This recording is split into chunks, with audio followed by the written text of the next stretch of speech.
तो हम शुरू करते हैं पहला टॉपिक, बाल विकास के सिद्धांत। बाल विकास के सिद्धांत। इसमें पहला है बालक के दिशा का सिद्धांत। दिशा का सिद्धांत इसके अंतर्गत दो चीज़ें आती है। पहला को बोलते हैं मस्ताधोमुखी, इसी को शीर्षाभिमुख भी कहते हैं, जिसको इंग्लिश में सेफेलोकॉर्डल कहते हैं। इसमें बालक का विकास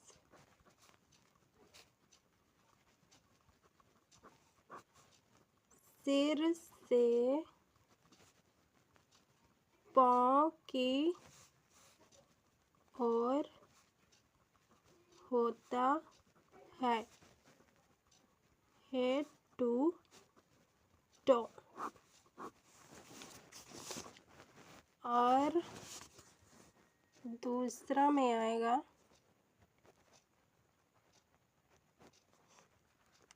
केंद्राभिमुख।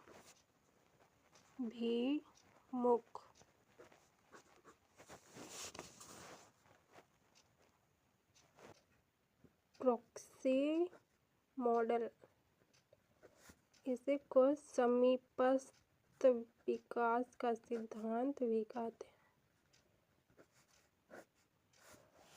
इसमें बालक का विकास केंद्र से बाहर की ओर होता है, नियर टू फार।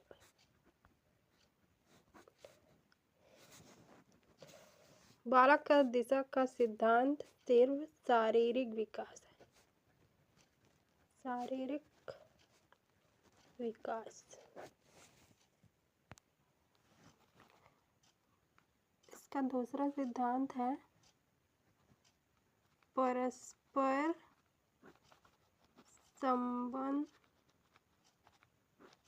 का सिद्धांत,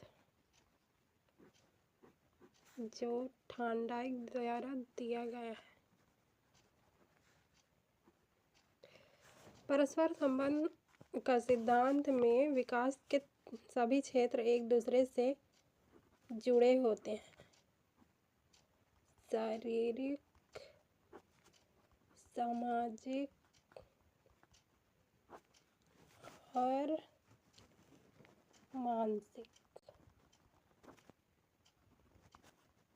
एक दूसरे से इंटर कनेक्टेड होते हैं।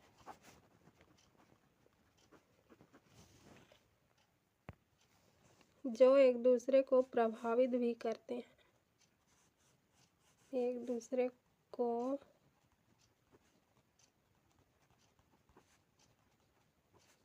प्रभावित करते हैं। नंबर तीसरा है व्यक्तिगत विभिन्नताओं का सिद्धांत। व्यक्तिगत विभिन्नताओं का सिद्धांत, जो कि हरलॉक द्वारा दिया गया है। हरलॉक का और एक सिद्धांत है जिसका हम लोग चौथा नंबर पे पढ़ेंगे। व्यक्तिगत विभिन्नताओं का सिद्धांत, इंडिविजुअल डिफरेंस। इसमें हरलॉक महोदया कहती है कि विकास निरंतर होता है, परंतु किसी में भी समानता नहीं पाई जाती। जुड़वे बच्चे में भी कुछ न कुछ असमानताएं पाई जाती है। ये हो गया विभिन्नताओं का सिद्धांत। और हार्लॉक महोदय का और एक सिद्धांत है समान प्रतिमान का सिद्धांत। समान प्रतिमान का सिद्धांत। Uniform pattern.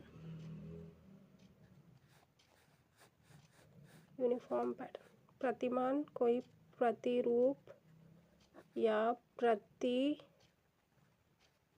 कहते हैं।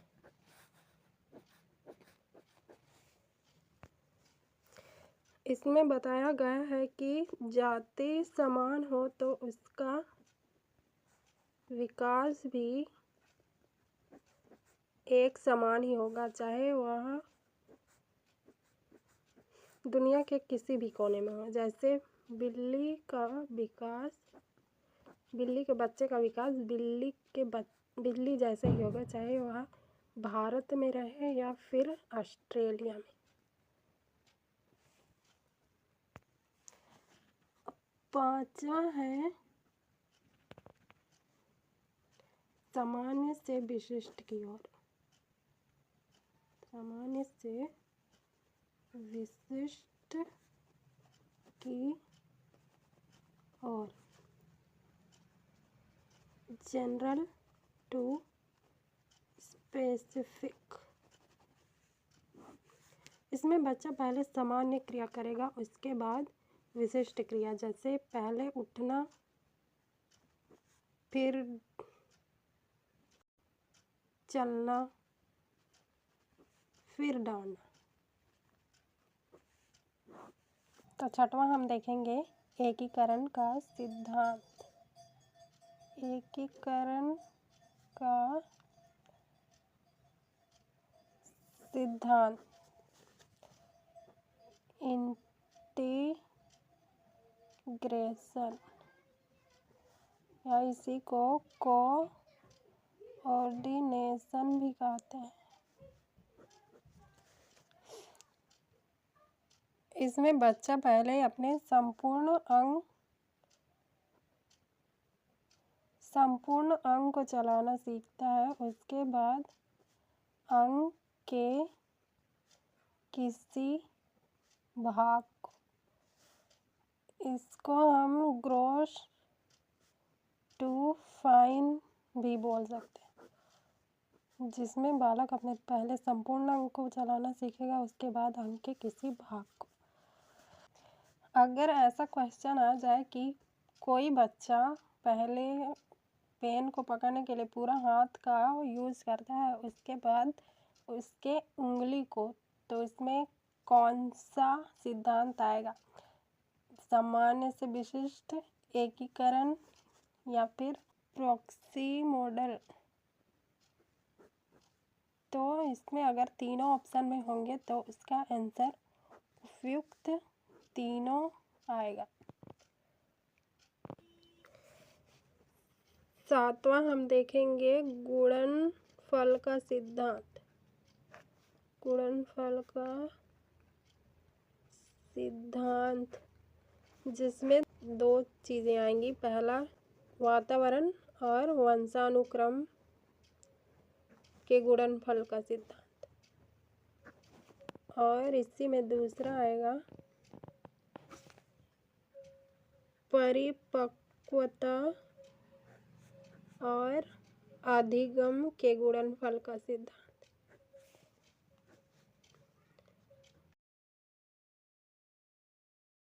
आठवां है वर्तुलाकार का सिद्धांत। इसी को चक्राकार भी कहते हैं, स्पाइरल थ्योरी, जिसमें विकास लीनियर ना होके स्पाइरल होता है। ऐसे स्पाइरल नीचे से ऊपर की ऐसा। इसके बाद आएगा नौवां सिद्धांत, जो है निरंतरता का सिद्धांत।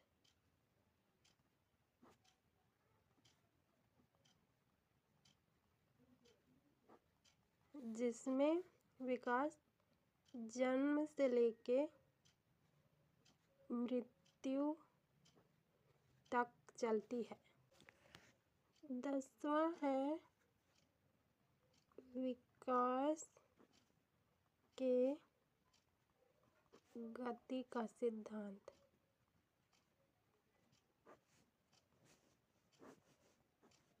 जिसमें बालक का विकास शैशव अवस्था में अति तीव्र, फिर बाल्यावस्था में धीमा या मंद, फिर किशोर अवस्था में तीव्र हो जाता है। अगला है हनुमान का नियम।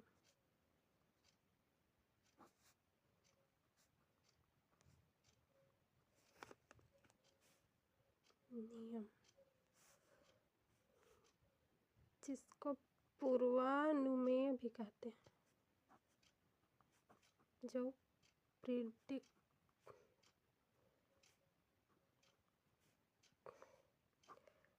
प्रिडिक्टेबल भी कहते हैं। इसमें बालक के विकास के पैटर्न का अनुमान लगाया जा सकता है।